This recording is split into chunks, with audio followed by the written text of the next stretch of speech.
Once, not so long ago, to know was to love. Knowledge wasn't a stepping stone, it was the destination. Human beings, in their highest form, weren't defined by their wealth, their fame, or their influence. They were defined by how deeply they had pierced the veils of illusion and how much of the real they had dared to see. But somewhere along the way, something changed.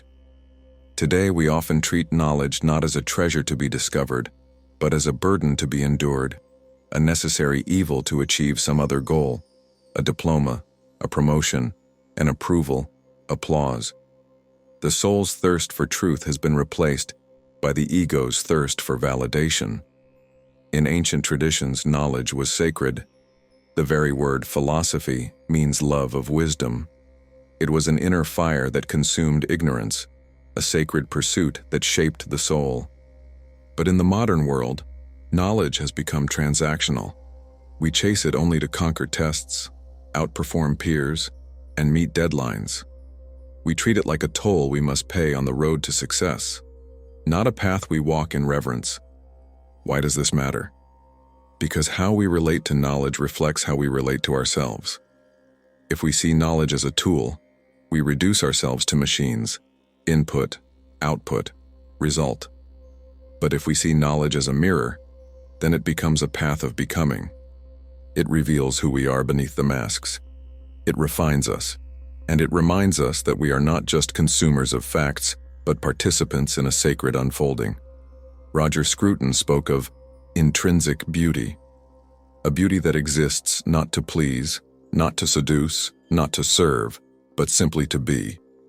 It has no hidden agenda. Its purpose is not in what it does, but in what it is.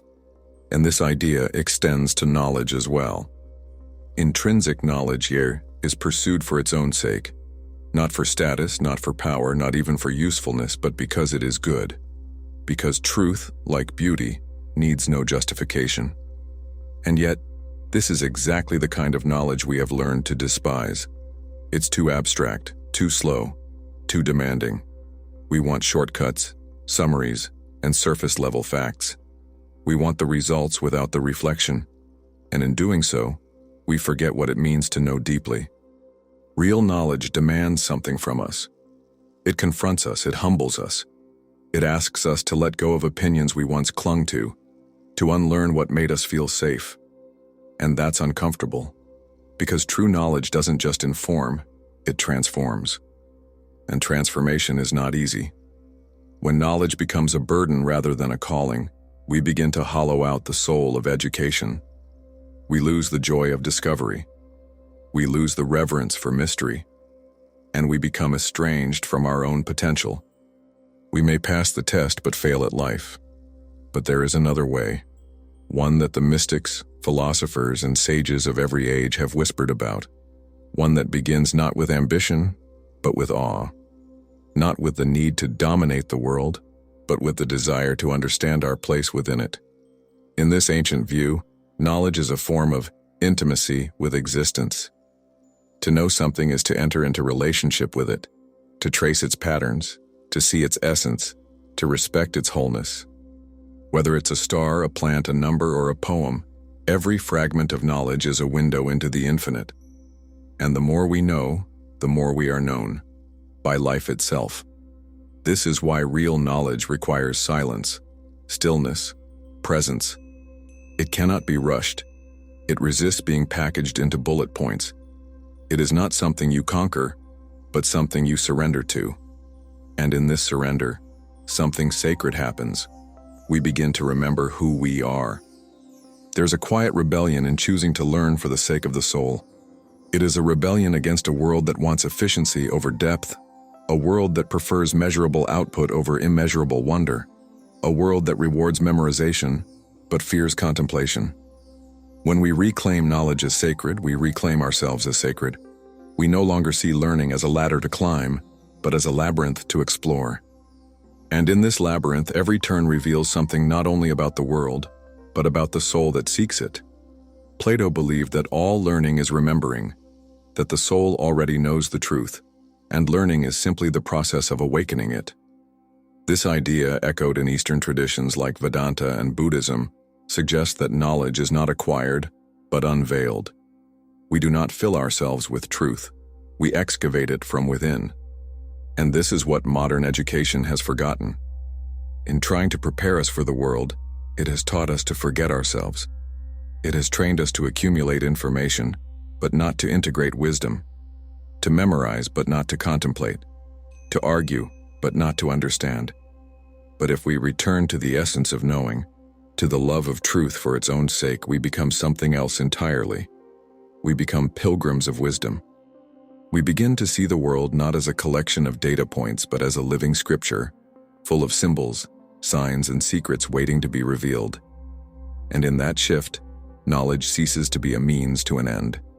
It becomes the end itself, the journey, the transformation, the communion. Because the moment we begin to love knowledge again, not for what it can do for us, but for what it awakens in us, we begin to heal, we begin to remember, and we begin to participate in something timeless. The soul does not hunger for facts, it hungers for meaning, for coherence, for beauty, for truth. These are not luxuries, they are spiritual nutrients, and without them, no degree, no certification, no test result can fill the void we carry. So perhaps the real revolution we need is not a new curriculum, but a new relationship with knowledge itself. To remember that to learn is to listen, to contemplate, to be pierced by truth, to risk being changed by it, and to let that change ripple out into how we see, how we speak, how we live. Knowledge, when pursued with love, becomes more than information. It becomes revelation. And revelation is what the soul came here for.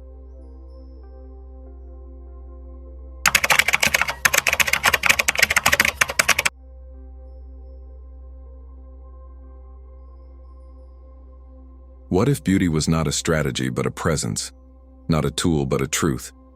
In a world obsessed with utility, we've learned to demand that everything justify itself.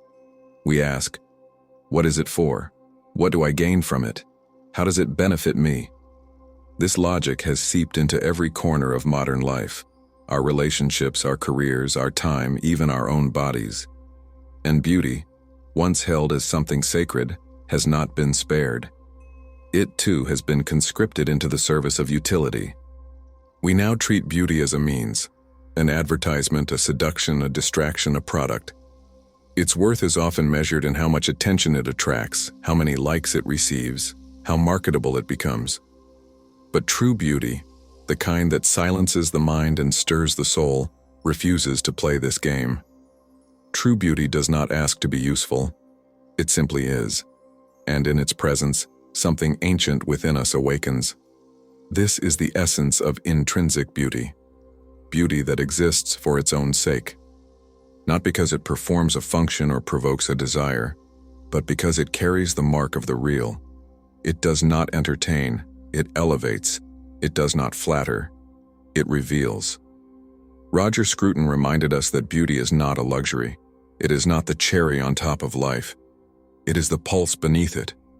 The presence of beauty in a society, in a home, in a soul, is not accidental.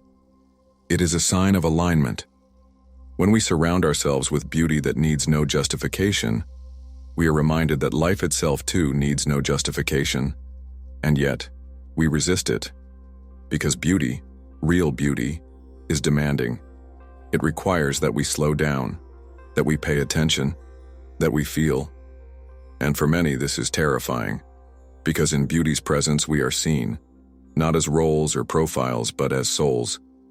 And to be seen in that way is to be judged, not by others, but by something deeper, something eternal. Beauty confronts us. It says, are you living in harmony? Are your thoughts in rhythm with your actions? Do your words reflect the truth you claim to love? And if the answer is no, beauty makes us uncomfortable. Not because it shames us, but because it reminds us of what we could be, of what we have betrayed, of the purity we have traded for convenience. This is why real beauty is rare in our time, because it doesn't just decorate the surface. It demands integrity beneath it. And that is a cost few are willing to pay. But beauty, when we allow it to do its work, heals. It reconnects the fragmented. It restores the forgotten. It reminds us that there is a harmony deeper than appearances, a rhythm older than time, and it invites us to participate in it, not by consuming but by becoming. To stand before beauty that needs no justification is to remember that you need no justification, that your worth is not in your productivity, your profile, or your performance, but in your being, in your presence, in the radiance you carry simply by being aligned with what is real. This is why the ancients revered beauty, not because it was pleasant, but because it was revealing. Beauty was a message, a symbol, a signature of the divine. In Greek mythology, the Muses were not entertainers. They were guardians of sacred inspiration. To approach beauty carelessly was to risk desecration. Today we hang beauty on walls without reverence. We stream it in the background while we multitask. We edit it into our photos. But we rarely let it pierce us. We rarely let it confront us. We have become numb to the sacred because we have cheapened the beautiful. And yet even now beauty persists. In the stillness of a forest, in the lines of an old face, in the silent tears a piece of music can summon. These are not tricks. They are revelations, and they do not need to explain themselves. The Japanese concept of wabi-sabi embraces this beauty in imperfection, in transience, in the quiet dignity of the unadorned. It is not beauty that begs for applause. It is beauty that whispers of truth. It is beauty that reminds us that the ephemeral can be eternal, that the fleeting can be holy. Kant once described natural beauty as a conformity to ends without a final purpose. A phrase that may sound cryptic at first, but within it lies something profound. Nature is not trying to sell you something. The curve of a mountain, the shimmer of water, the patterns of a leaf, they serve no one's agenda. And yet, they are perfect. They move us. They restore us. They are in alignment with themselves. And that alignment is beauty. So the question is, can we do the same? Can we live in such a way that our actions, our words, our presence radiate a kind of inner harmony? One that asks for no applause, but brings peace simply by being what it is? This is the call of intrinsic beauty. It's not about decorating life, it's about revealing it. And when we align with it, we become part of the great unfolding. We become, in a sense, beautiful, not because of how we look, but because of how we are. Because we are no longer performing, we are being. In a culture that asks everything to justify its existence, beauty reminds us that justification is not always needed, that some things are holy simply because they are, and that to remember this is to begin healing the very soul of our time. Because a world without beauty is a world without direction, without gravity, without soul.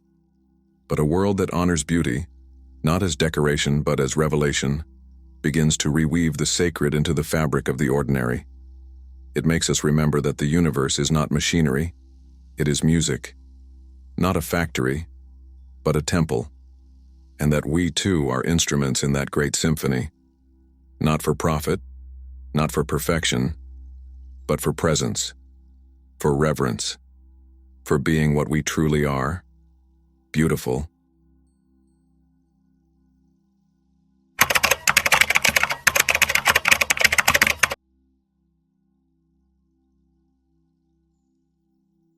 There is something in nature that doesn't just please the eyes, it recalibrates the soul. In the presence of a quiet forest, an open field, a single wave unfolding against the shore, we are disarmed. Not because nature entertains us, but because it aligns us. It reminds us silently and effortlessly of a deeper order. In this, we find a truth that philosophers like Immanuel Kant hinted at, that natural beauty is not just decoration, it is conformity to ends without a final purpose. In other words, nature seems to follow a kind of harmony, a movement toward coherence without needing to explain why. It is ordered, but not imposed, intentional, but not strategic. It simply is, authentic, whole, and utterly at peace with its own existence. And this is why it stirs something so deep within us. because even when we cannot name it, we sense that nature is in tune with something eternal, and being in its presence invites us, gently, wordlessly, to do the same. When we behold a mountain range, a silent snowfall, a sunrise over still waters, we don't just feel awe, we feel called to align, to surrender, to become more coherent, more honest, more whole. Nature doesn't preach, it doesn't persuade, it simply is. And that is enough to awaken the longing for inner alignment in those who are willing to listen. This is why Kant said that those who can admire natural beauty simply and truly are already carrying the seed of good character. Because the soul that is capable of reverence before the natural world is already walking toward inner harmony. And yet, many of us resist that call. Because to align with nature is not just to walk in forests and marvel at waterfalls. It is to return to something within ourselves that we have ignored for too long. The inner order, the moral compass, the silent law that governs our deeper being. The ancients knew this. In Eastern traditions, this silent law is called Dharma, the unique path each being must walk in order to fulfill its place in the cosmic whole. In the West, it echoes in the idea of the logos, the underlying reason, the spiritual intelligence behind all things, and nature in all its serenity and power does not struggle to follow its dharma. The tree does not rush, the river does not resist, the seasons do not doubt their cycle. Each thing follows its path with precision and grace. And we, who are also part of nature, are invited to do the same. But we are the only creatures who can choose to say no. And we do. We abandon our inner rhythm for external approval. We silence our intuition to fit in. We override our nature to be accepted by systems that do not love us. And in doing so, we become fragmented, anxious, and numb. We build cities that choke us, schedules that exhaust us, identities that betray us. But every time we return to nature, something stirs. The silence of the mountains tells us that our noise is not necessary. The symmetry of a leaf reminds us that beauty is in the design. The stillness of a lake whispers that our restlessness is not essential. Nature invites us back, not to escape life, but to remember it. It calls us to a conformity, not of submission but of integration. Not to obey blindly but to become whole again. It calls us to listen, to observe, to mirror the harmony we see outside within our own inner world. Because just as the river has its path, so do we. Just as the stars follow their arc, so must our soul. And when we deny that, we suffer, not because we're punished, but because we're disconnected. The modern mind often sees nature as something separate, as scenery, as backdrop. But the mystic sees something else entirely. Nature is not background. It is mirror. It reflects the state of our soul, and when we stand in its presence, we are given a glimpse of what we might become. This is why natural beauty can bring both comfort and discomfort. Sometimes we feel peace. Other times we feel exposed, because true beauty holds up a mirror, and it asks, where is your alignment? What are you serving? What are you resisting that is already within you? The beauty of nature is not passive. It is an invitation to become. And when we accept that invitation, something begins to shift. We start noticing the rhythm of our breath, the pace of our thoughts, the impact of our words. We begin to live not just in the world, but within it. We start to harmonize. We begin to understand that beauty is not about impressing others. It is about being in resonance. That elegance is not performance. It is truth made visible. And that peace is not an escape. It is a return. In this light, natural beauty is not just aesthetic. It is moral. Not in the sense of rules or dogma, but in the sense of coherence. It shows us what it means to be aligned. And when we see it, truly see it, we feel compelled to do the same. We feel the pull of integrity. That's why the person who walks through a forest and feels nothing is not just disconnected from nature. They are disconnected from themselves, because the forest is not silent. It is speaking in the oldest language there is, the language of alignment. And this language does not ask to be understood by the mind. It asks to be felt by the soul. To admire the natural world is to recognize the sacred without needing words. It is to bow, not in submission, but in respect.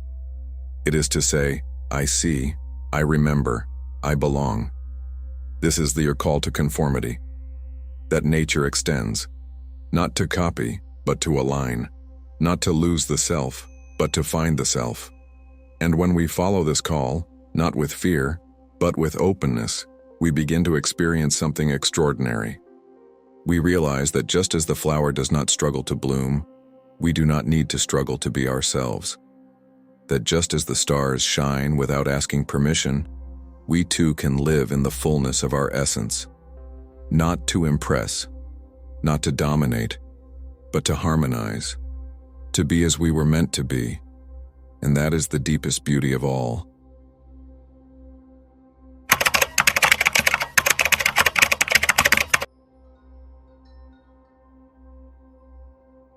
There are moments when beauty does not soothe but shakes us, when it doesn't feel like a gentle whisper but a thunderous voice from beyond, when we do not feel cradled but confronted. These are not the moments of simple harmony. These are the moments of the buying sublime. While beauty invites us home, the sublime reminds us that we are very, very small, and yet, paradoxically, more vast than we ever imagined.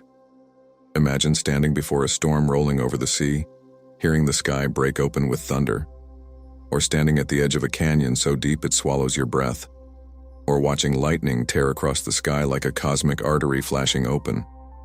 These are not comfortable moments. They are not about safety. They are about magnitude and our encounter with it. The sublime does not aim to please, it aims to awaken. It is a sacred rupture in the ordinary. The philosopher Immanuel Kant described the sublime as an experience where nature seems to exceed all our measurements. Its vastness is terrifying, its power overwhelming.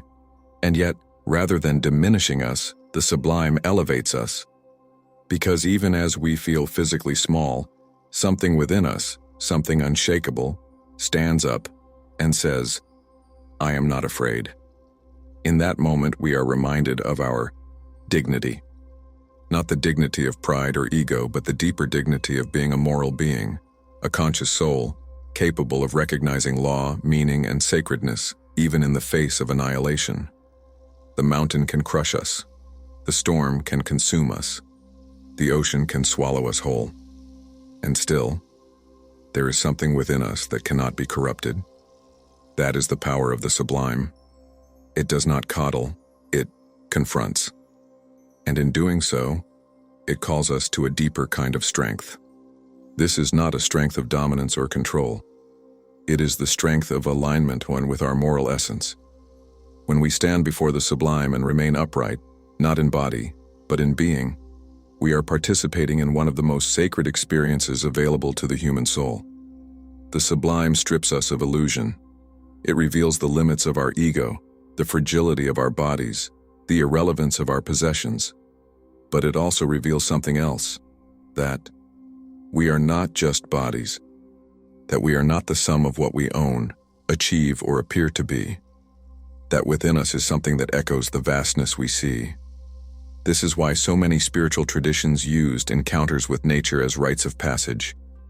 The desert, the mountain, the deep forest. These were places where the soul met its own magnitude. And that meeting often began with fear. But fear in the presence of the sublime is not weakness. It is reverence. It is the soul recognizing that it is in the presence of something greater, something holy, something that can destroy, and yet somehow affirms.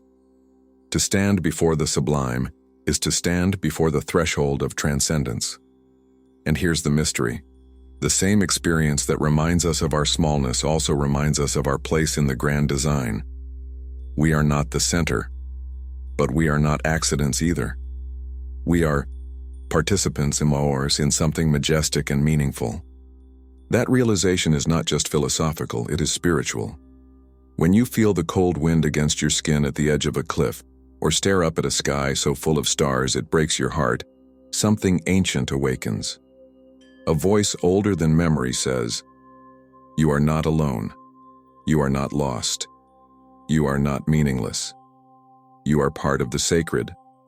And this is what makes the sublime so essential in a time like ours. Because we have built a world designed to avoid confrontation. We flatter the ego. We numb the soul. We avoid silence, avoid slowness, avoid scale. We shrink our world to what fits in a screen, what fits in our schedule, what fits in our control. But the sublime cannot be scheduled. It cannot be reduced. It cannot be contained. It arrives uninvited. And when it does, it breaks us open, only to reveal what cannot be broken. This is why a child can weep before the stars, and an old man can find God in a single moment of stillness before the sea.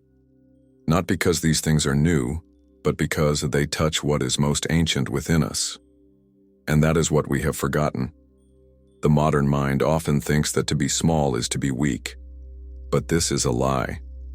The most sacred moments in life are the ones in which we allow ourselves to stand small before greatness, and in doing so, become great.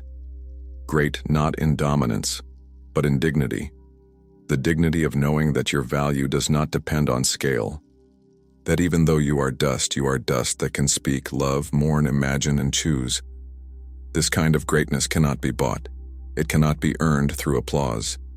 It is revealed in the shadow of the mountain, in the echo of thunder, in the stillness between waves. And it is remembered in the silence that follows. This is why the sublime has always been feared by those who build empires of distraction. Because it breaks the spell. It removes the mask. It pierces the illusion that we are gods and reminds us that we are more.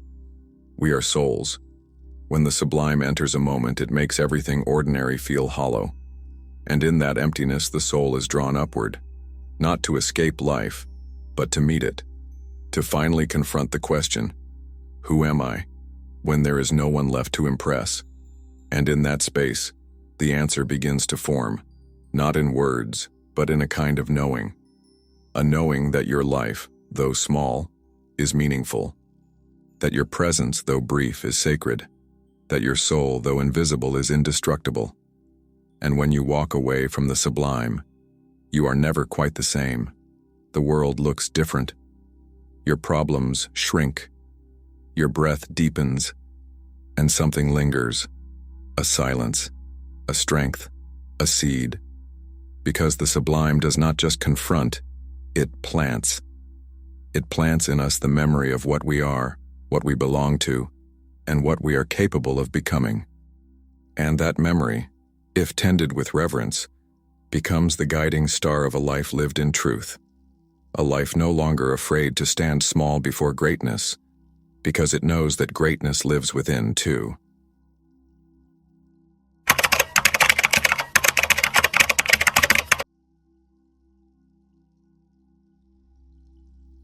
There is a kind of beauty that doesn't shout. It doesn't dazzle or overwhelm. It doesn't come wrapped in grandeur or shine with extravagance. It is quiet, modest, humble. And yet, in its stillness, it opens a doorway to something infinite. This is the beauty of the sacred ordinary. In our search for the extraordinary, we often overlook the most profound truths hidden in the smallest things. A teacup placed with intention, a glance filled with presence, the sound of rain on a roof. These are not grand events, they will not go viral, but they carry within them the weight of the eternal. The Japanese understood this deeply. Through rituals like the tea ceremony, they taught the world that simplicity is not poverty. It is precision. It is attention. It is reverence expressed through the ordinary. In a ceremony that seems mundane from the outside, just two people sharing tea, a whole universe opens. Every gesture, every placement, every pause becomes a thread in a sacred tapestry. Not because of what is done, but because of how it is done. The sacred is not defined by the activity. It is revealed through presence. This is the forgotten art of living. To see the divine not just in temples or in moments of ecstasy, but in the folding of a blanket, the sweeping of a floor, the way we greet the morning light. When we slow down enough to truly see, we begin to realize that nothing is ever truly mundane. It is we who have become numb. In the silence of simplicity, the soul finds room to speak. And when it does, it often reminds us that we have been chasing the sacred in the wrong places. We look for the divine in the heavens, in dramatic revelations, in supernatural signs. But the divine has always been whispering through the everyday, through steam rising from a bowl of soup, through the breath of a sleeping child, through the worn hands of an elder setting the table, not for ceremony, but for love. To reclaim sacred simplicity is not to reject beauty. It is to refine our understanding of it. It is to stop associating beauty only with complexity and spectacle, and begin to recognize that the truest beauty often comes wrapped in silence, in the unspoken, in the still moment between two notes. This kind of beauty doesn't demand to be noticed. It offers itself quietly, waiting for someone still enough to receive it. And when it is received, it changes everything, not by force, but by grace. The sacred ordinary is not a consolation prize for those who fail to reach higher planes. It is the very foundation of transcendence. Without it, even the most mystical visions become disconnected, but with it, even the most routine tasks become sacred rituals. This is why the ancients understood the importance of rhythm, of ritual, of intention. The way you walk, the way you speak, the way you enter a room. These were not trivial details, they were gateways, opportunities to bring the eternal into the temporal, and that is the secret. We are not meant to escape this world to find the divine. We are meant to awaken to the divine through this world. A meal shared in silence, a candle lit not for others, but for the soul, a letter written by hand. These are the threads from which eternity weaves itself into time. They do not shout, but they endure. In a world addicted to stimulation, to spectacle, to the constant chase for more, sacred simplicity is a rebellion, a quiet revolution. It says, I will not let my life be swallowed by noise. I will not lose my soul in the name of speed. I will not forget how to be here. Because here, right here, in this moment, is where the sacred lives. To find the divine in the everyday does not require wealth, education, or enlightenment. It requires presence, attention, a heart willing to see. And what we see when we truly look is this: that everything carries the potential for meaning, that the way we do something matters as much as what we do, that every act, when performed with care, becomes a prayer. This is not poetic sentiment. It is a spiritual truth. When we live this way, something shifts. The home becomes a temple, the ordinary becomes luminous, and we begin to walk not as consumers of time, but as keepers of sacred rhythm. Sacred simplicity is not about reducing life to a minimalist aesthetic. It is about elevating the moment through consciousness. It is about choosing to see with the soul, not just the eyes. When you light a candle, you are not just creating light, you are making space for mystery. When you clean your home with intention, you are not just removing dust, you are clearing stagnant energy. When you share a cup of tea in silence, you are not just hydrating, you are communing with life itself. The mystics of every tradition knew this. The sacred is not hidden, it is veiled by our haste, our distraction, our forgetfulness. But when we remember, when we pause, breathe and behold, we begin to see what was always there. A world quietly singing the name of the divine through every leaf, every shadow, every heartbeat. And suddenly, we realize that the sacred is not something we must reach, it is something we must recognize. That the ordinary is not beneath us, it is the path. That every small act done with love echoes through eternity. So today, do not wait for the perfect moment, the retreat, the vision. Let the sacred find you in the unlikeliest places, in the making of your bed, in the way you tie your shoes, in the way you hold a gaze or wash a dish or walk beneath the morning sun.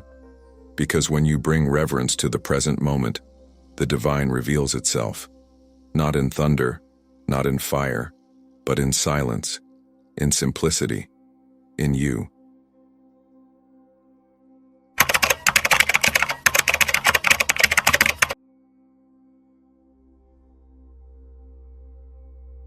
There are moments when a melody breaks through the noise of life, not as entertainment but as revelation. A single chord, a whispered lyric, a trembling silence between notes, and suddenly, something inside you shifts. You feel seen. You feel remembered. As if the music were not playing to your ears but calling out to something much deeper. This is not art as background. This is art as encounter. For centuries, philosophers and mystics alike have understood that true art is not about style or technique. It is about truth. Not literal truth, but symbolic truth. The kind that awakens, the kind that reveals, the kind that calls the soul to the surface and says, "This is what you've forgotten but have always known." Roger Scruton once said that while not every message is beautiful, every true instance of beauty carries a message. And that message is not superficial, it is spiritual. It speaks not to our rational mind, but to the part of us that dreams, that yearns, that aches for meaning. Because beauty, in its highest form, is not just something we observe, it is something we recognize. It touches a place beyond memory, beyond language, a place where truth and wonder meet, a place within us that is still intact, even after all the noise, the numbness, the forgetting. And this is why true art has power, not because it pleases us, but because it summons us. It calls forth the sleeping soul. Think of the music that has undone you, not because it was perfect, but because it was true, because it resonated with something in you that had no name, because it felt like someone else had reached inside your chest and translated your own silence into sound. That is the power of revelation. And it's not just music. A painting, a poem, a sculpture, a dance. Even a single line written centuries ago can strike like lightning across time. Why? Because it carries more than beauty. It carries being. Art in its sacred form is a vessel, a bridge between the visible and the invisible. It is how the unseen world whispers itself into form. It is not about decoration, it is about transmission. This is why the ancients treated art as sacred. The Greeks believed that the muses did not just inspire, they chose, they entrusted. The artist was not a performer, but a translator of the divine. And this is what modern society has largely forgotten. We have reduced art to commerce, to content, to distraction. But in its purest form, art does not distract. It disarms. It does not entertain. It initiates. True art initiates you into a deeper layer of reality, and in doing so it reminds you who you are, not the identity you wear in public, not the roles you play, but the deeper self, the soul self, the one that cannot be bought, measured, or explained. This is why certain songs bring tears for no reason, why a poem makes your heart ache even though you don't fully understand why the sight of an old cathedral or a weathered statue can make you feel strangely at home. It is not nostalgia. It is recognition. Art awakens memory, not of events but of essence. And when it does, it heals. Because the soul doesn't need more information, it needs reminders. Reminders that there is still beauty, that truth is still alive, that not everything is lost to the machines and the metrics and the madness. Art in this way is a form of moral guidance, not through doctrine, but through resonance. It teaches not by telling, but by showing. It says, this is what integrity feels like. This is what longing sounds like. This is what grace looks like. And when we encounter it, we are not the same. We walk away a little more real, a little more alive, a little more whole. But this kind of art requires something of us. It does not reward the passive observer. It asks us to listen differently, to see differently, to feel differently. It demands presence, vulnerability, a willingness to be pierced, because the soul is not reached through the eyes or ears alone. It is reached through openness. And in that openness, something miraculous occurs. Revelation. The revelation that you are more than you thought. The revelation that the world is more than it appears. The revelation that you belong to something vast and ancient and sacred. And this is why art matters. Not because it entertains, not because it distracts, but because it restores. It restores order to a fragmented inner world. It restores reverence to a desacralized culture. It restores truth where lies have hardened our hearts. And it does so not with argument, but with beauty. Because beauty is the one language that speaks to all of us. The mystics knew this. They painted with symbols. They chanted with rhythm. They carved temples not just to impress the eye, but to align the soul. They understood what we must now remember, that art is not an accessory to life. It is an expression of life's meaning. Without it, we grow numb. With it, we awaken. So let the music move you. Let the poetry wound you. Let the painting stare back at you until you see yourself in it. Let art become a form of prayer, not one that asks, but one that remembers. Because when we remember through art, we begin to live differently. We speak differently. We love differently. We begin to carry the same silence, the same dignity, the same revelation that once moved us into the world we touch. And in doing so, we become artists, not by profession, but by essence. We begin to live as vessels of the sacred, and that is the true purpose of art, to remind us that we are not just here to survive, but to see, to feel, to awaken, to remember, and above all, to reveal.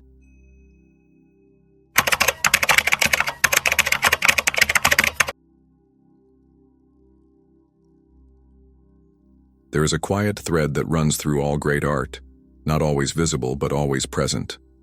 A hidden structure beneath the surface. A pattern not of style but of soul. It is the presence of moral harmony. Not morality as rules or dogma, but as inner coherence.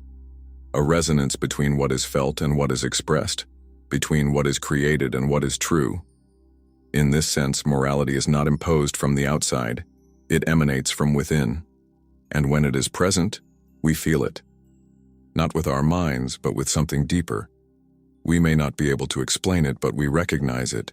We sense that the piece before us, whether a sculpture, a melody, a poem, is not just beautiful, it is whole. It contains truth, not as information, but as vibration. Roger Scruton once argued that true art is never morally neutral, not because it preaches, but because it reflects. It reveals the inner order, or disorder, of the one who created it. Just as a tree reveals the nature of its roots through the fruit it bears, so too does a work of art reveal the alignment, or fragmentation, of the artist's inner world. This is not about perfection, it is about integrity. There is a difference between a flawless performance and a truthful one, between technical brilliance and spiritual resonance. A musician can play every note with precision and yet leave the soul untouched. Another, with trembling hands and imperfect timing, can strike a single chord that moves heaven. Because true art is not about control. It is about presence. Presence to what is real. Presence to what is sacred. Presence to what is unfolding in the invisible spaces between sound and silence, color and shadow, word and breath. And this presence is deeply moral, not in the sense of judgment, but in the sense of alignment. When we are aligned within, our expression carries a kind of purity. Not innocence, but coherence. Even if the subject is dark, painful, tragic, when it is expressed with truth, it restores rather than corrupts. It heals rather than harms. Because true art brings order out of chaos. It weaves together what is broken. It gives form to what is formless. It holds pain without distortion. It speaks of sorrow without manipulation. And in doing so, it affirms that even the darkest aspects of life can be held within a greater wholeness. This is the moral power of art, not to moralize, but to reveal meaning. And this meaning does not always come in words. Sometimes it is simply the felt sense that something here is right, that this painting, this movement, this voice is not lying. It is not pretending. It is offering something real.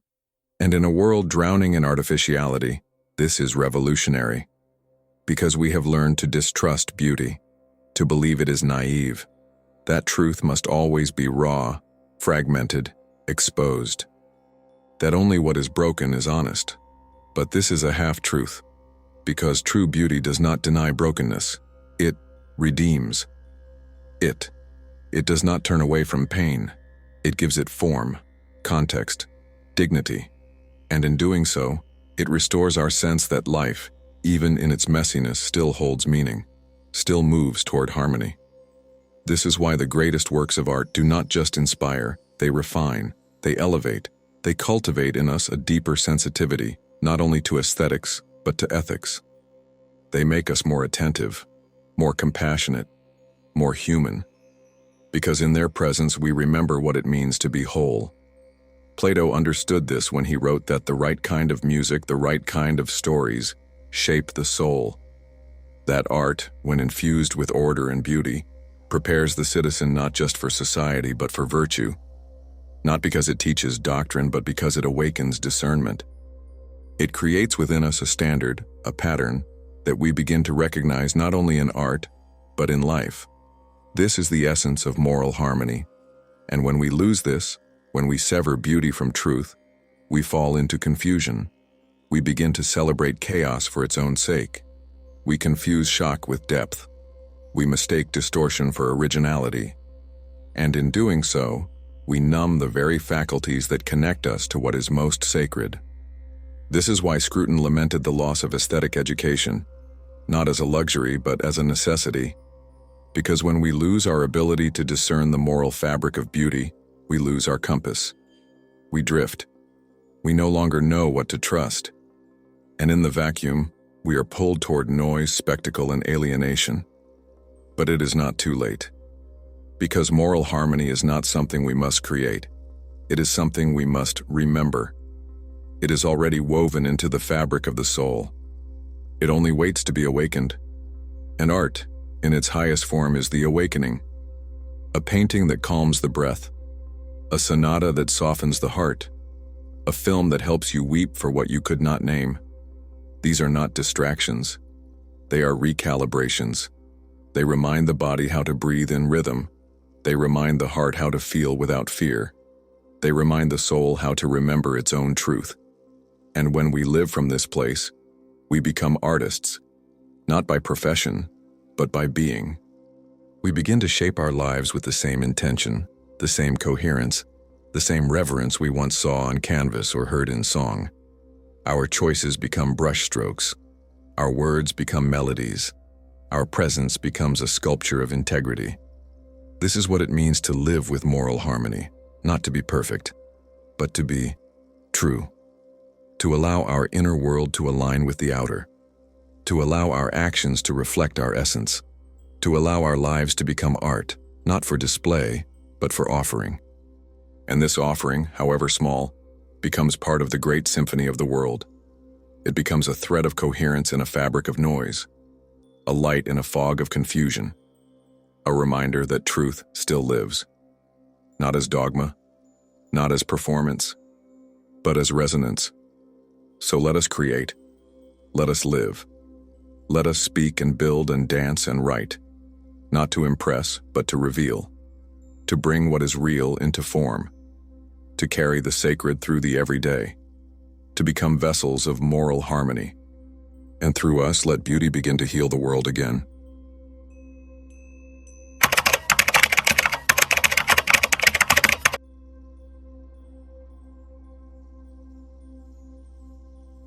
We live in an age that worships preference, where liking something is considered enough to justify it, where the phrase, "to each their own," has become a shield against any deeper questioning. Taste, we are told, is subjective, completely personal, inherently equal, and beyond critique.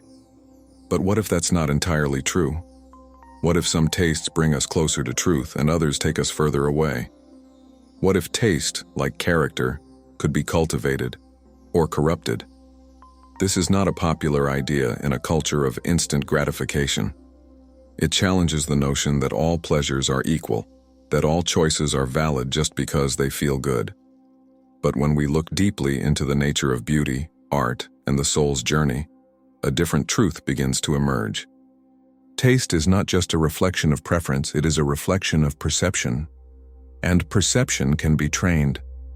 Roger Scruton, echoing the insights of David Hume and classical philosophy, proposed something bold in our modern world, that we can and must educate taste. Not by enforcing one aesthetic standard on all people, but by awakening in each person the ability to perceive harmony, depth, and truth where it lives. Because not all beauty is obvious. Some forms of beauty are subtle, demanding. They require silence. They require patience. They require the kind of attention that our distracted world has forgotten how to give. Untrained taste often gravitates to what is immediate, loud, and easy. But cultivated taste discovers meaning in the quiet, the layered, the enduring. It learns to hear the echo behind the note, to see the structure beneath the surface. And this is not about elitism. It is about elevation. Just as a child must learn to read before grasping the meaning of a poem, the soul must learn to listen before it can be moved by the deeper harmonies of true art. This is why exposure matters. If we grow up surrounded by noise, by spectacle, by manipulation disguised as entertainment, we learn to crave chaos. But if we are nurtured on beauty, silence, simplicity, and reverence, something else grows within us. We develop not just taste, but discernment. And this discernment is spiritual, because what we are drawn to reveals what we are attuned to. A soul that yearns for truth will begin to hunger for art that contains it, not just technically, but symbolically, spiritually, morally. And this is why not all preferences are equal, not because some people are better than others, but because some perceptions are more awake. This is not a condemnation. It is an invitation to grow, to refine, to remember, to rediscover the forgotten joy of learning how to love what is good. Because it's not always immediate, it's not always instinctive. Sometimes the most nourishing art requires an effort we're not used to giving, but once we cross that threshold, we find that our soul expands, that our heart deepens, that our capacity to feel, to see, to understand transforms. And this transformation matters, because our tastes shape our lives. They shape what we value, what we pursue, what we consider worth preserving. A culture that loses the ability to tell the difference between depth and distraction loses its compass. It becomes vulnerable to manipulation. This is why education of taste is not about preference. It is about freedom. The freedom to choose what truly elevates, not just what stimulates. The freedom to discern between what touches the surface and what touches the soul. The freedom to resist the numbing effect of mass-produced mediocrity and instead seek out that which awakens the sacred within. And this education cannot be forced. It must be invited. It must be modeled, lived, offered in love, not as judgment, but as gift. The story Scruton tells of discovering the beauty of a Brahms symphony through the guidance of a friend illustrates this perfectly. At first, he didn't enjoy it. It felt complex, inaccessible. But as his friend revealed the inner logic, the structure, the interplay of motifs, something shifted. He began to hear it, not just as sound, but as meaning, as presence, as truth. And once that door opened, it could never fully close.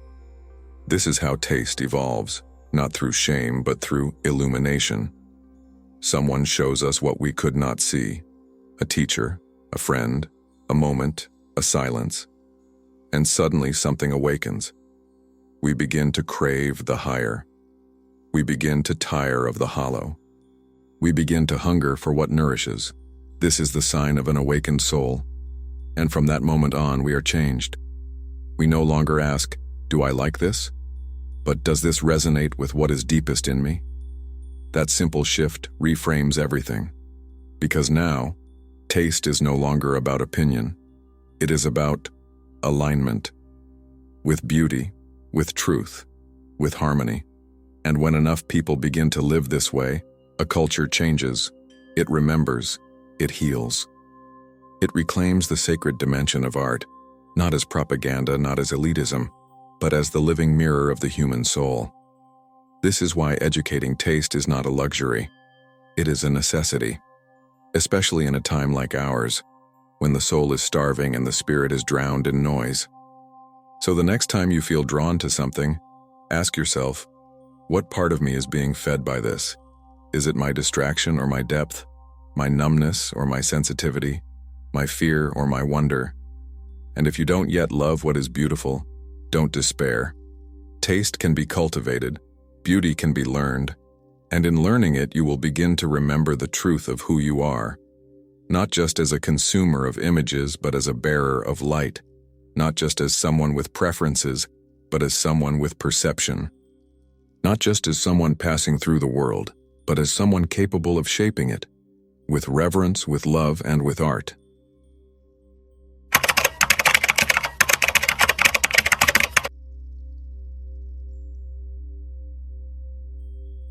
For centuries, beauty was understood as a sign of order, of truth, of transcendence. It pointed beyond itself. It connected us to something higher, something sacred. To seek beauty was to seek alignment with the deep structure of the cosmos. It was not decoration, it was revelation. But in the 20th century, something broke. Beauty was not only forgotten, it was attacked. In the aftermath of 2 world wars, the human soul reeled from trauma. Trust in meaning, in order, in divine design, was shattered. How could beauty still matter in a world that had witnessed such horror? How could harmony be real after Auschwitz, after Hiroshima, after the trenches, the gas chambers, the bombings? And so, a new doctrine emerged. Beauty was a lie. To speak of beauty was to be naive, sentimental, blind to the pain of the world. Art, we were told, must no longer comfort, it must disturb, it must expose the rawness of reality. It must drag the sacred into the mud to prove that nothing was sacred anymore. And so began the war on beauty. This war was not fought with bullets, it was fought with brushstrokes, installations, manifestos, with museums that celebrated the grotesque, with artists who declared that ugliness was the new truth. That form was oppression. That tradition was tyranny. That shock was liberation. It began as rebellion, but quickly became orthodoxy. Anything too beautiful was dismissed as bourgeois. Anything too harmonious was ridiculed as escapism. Anything too structured was condemned as authoritarian. And in the name of liberation, art was stripped of its soul. In place of beauty came irony, sarcasm, aggression, a toilet displayed as sculpture, a canvas slashed as performance, a gallery filled with noise, violence, provocation, because to provoke was now the highest goal. To disturb was considered deep, to desecrate was considered brave. But was it? Or was it simply the expression of a culture that no longer believed in transcendence, that had severed its connection to the eternal and now wandered in the ruins of meaning? This was not evolution, it was amnesia. And yet, the longing for beauty did not die. Visitors to museums would still pause before the old masters. They would stand, transfixed, before the gaze of a Madonna, the silence of a Vermeer, the breath of a marble figure carved with love and reverence. While the critics declared the death of beauty, the soul refused to forget. Because beauty is not a theory, it is an experience. And when we experience it, we remember something deeper than ideology. We remember who we are. The war on beauty was, at its core, a war on human dignity, on the soul's right to believe in meaning, in grace, in harmony.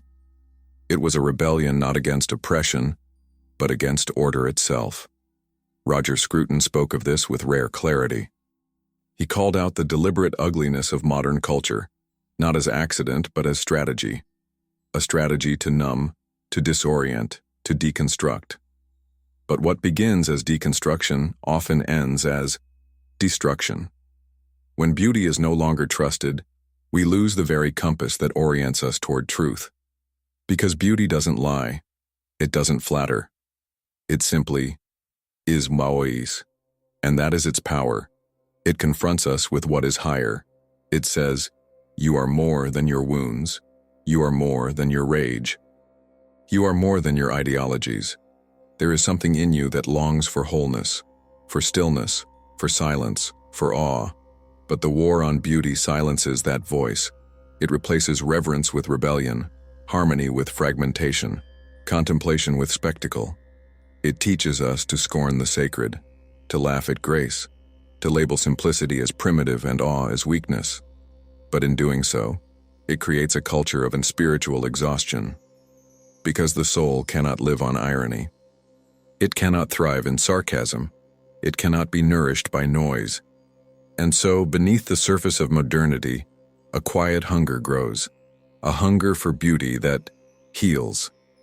A beauty that does not entertain but elevates, that does not distract but awakens, that does not dominate but invites.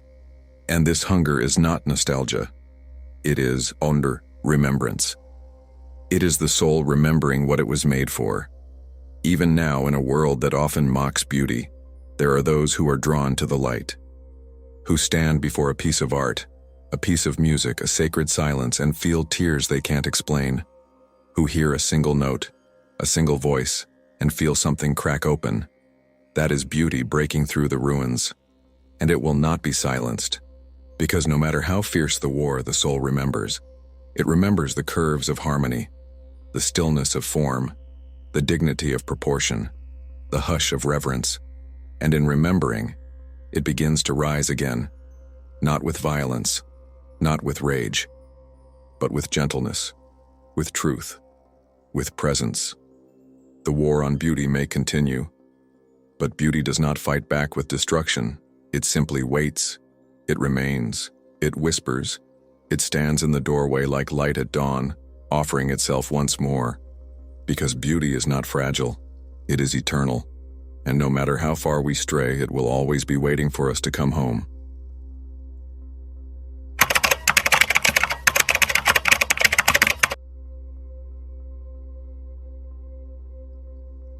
In a world disoriented by noise, speed, and spectacle, choosing beauty has become an act of resistance.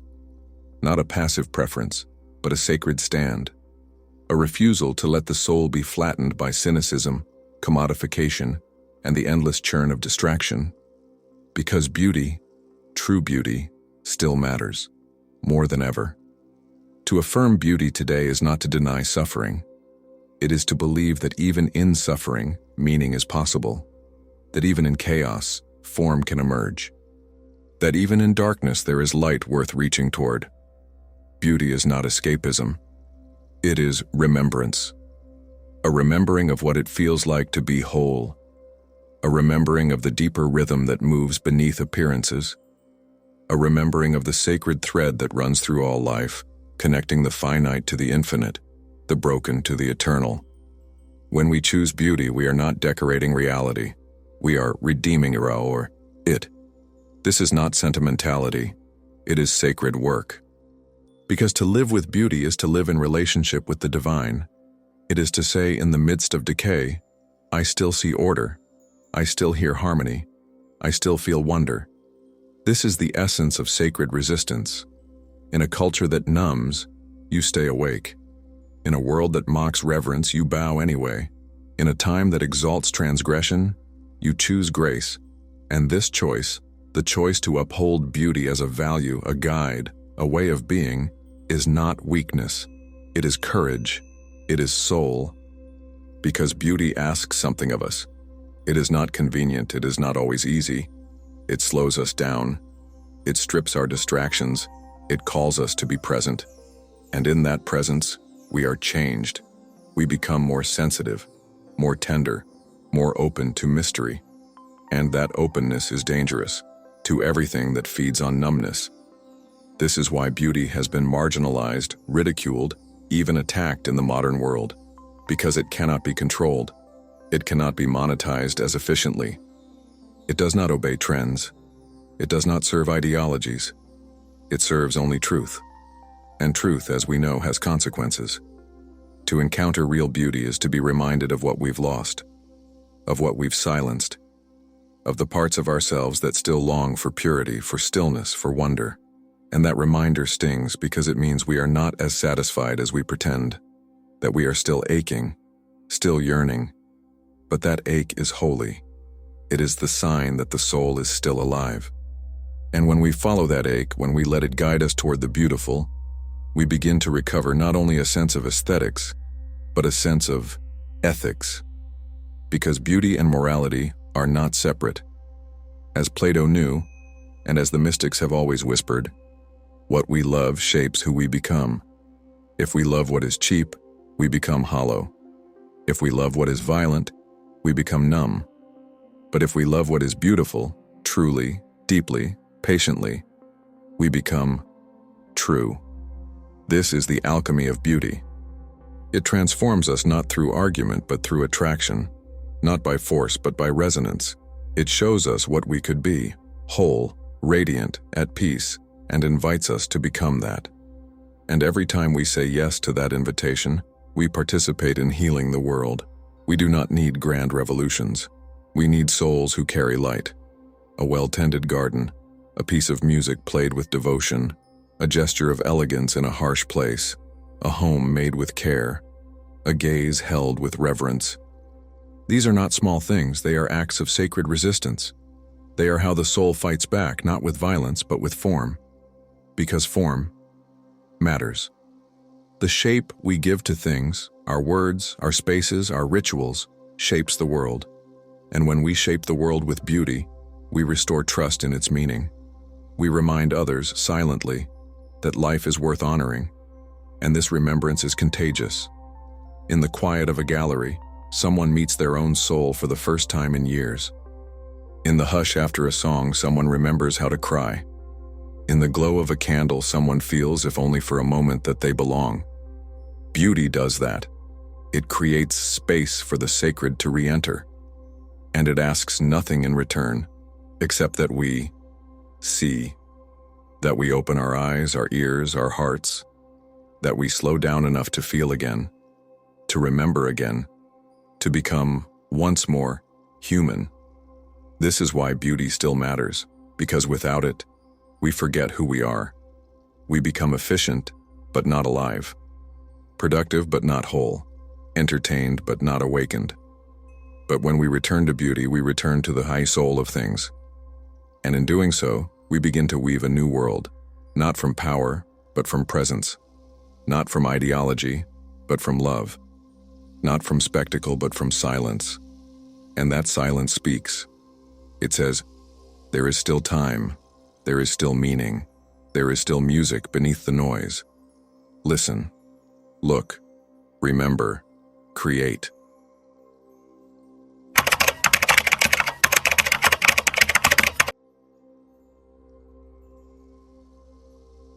There are times in history when beauty retreats, not because it disappears, but because the world forgets how to receive it.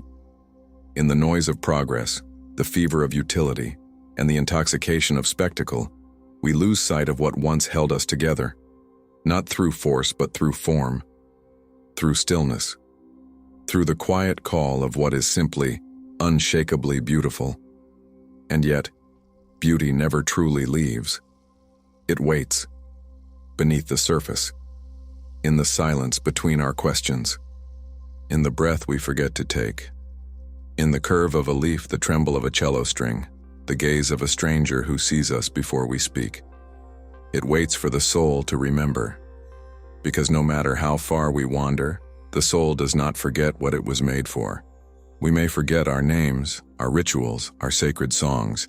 We may trade wonder for cynicism, reverence for irony, art for algorithm. But beneath the rubble of all that is fractured, the soul still aches for wholeness, still hungers for harmony, still listens for the call of beauty. This is the quiet miracle of our time. that even after a century of desecration, there are still hearts that long to build altars, to make music not to impress, but to heal, to paint not for profit but for prayer, to speak, move, craft, and create not to stand out, but to stand within truth, within order, within mystery.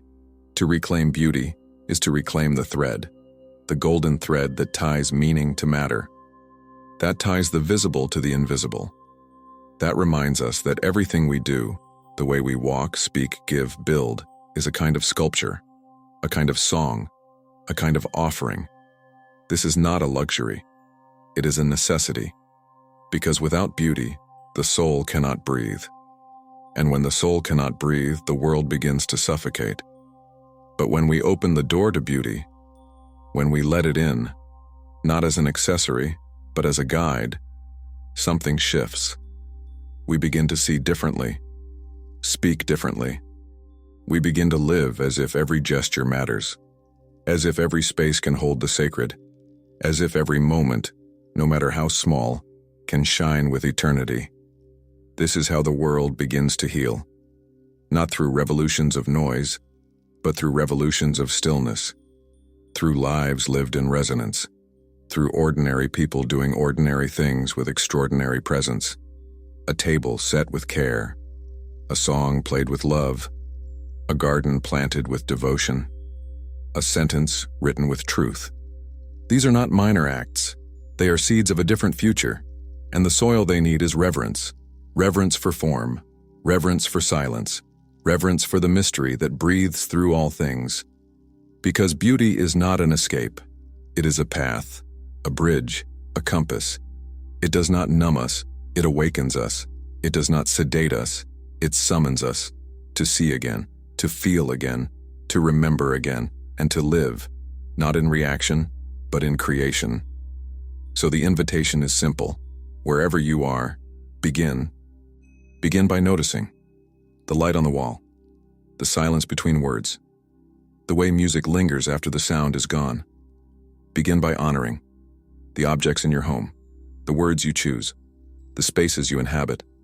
Begin by offering something small, something true, a gesture, a tone, a presence, not to be seen but to see, not to impress but to express, not to escape the world, but to make it more whole, because beauty is not a destination. It is a direction. And every step you take in its direction brings you closer to yourself, closer to the sacred, closer to the real. And if enough of us walk that path, quietly, humbly, faithfully, the world will begin to sing again. Not the song of noise and power, but the song of presence, of resonance, of light. So if this journey spoke to something in you, some ache, some remembering, then hold it close and let it grow. And if you wish to walk further with us through mysteries old and deep, we invite you to stay. Subscribe to this channel, share this video with someone whose soul still listens, and explore the other journeys we offer here, each one a thread, a doorway, a map, because beauty still matters, and your soul still remembers.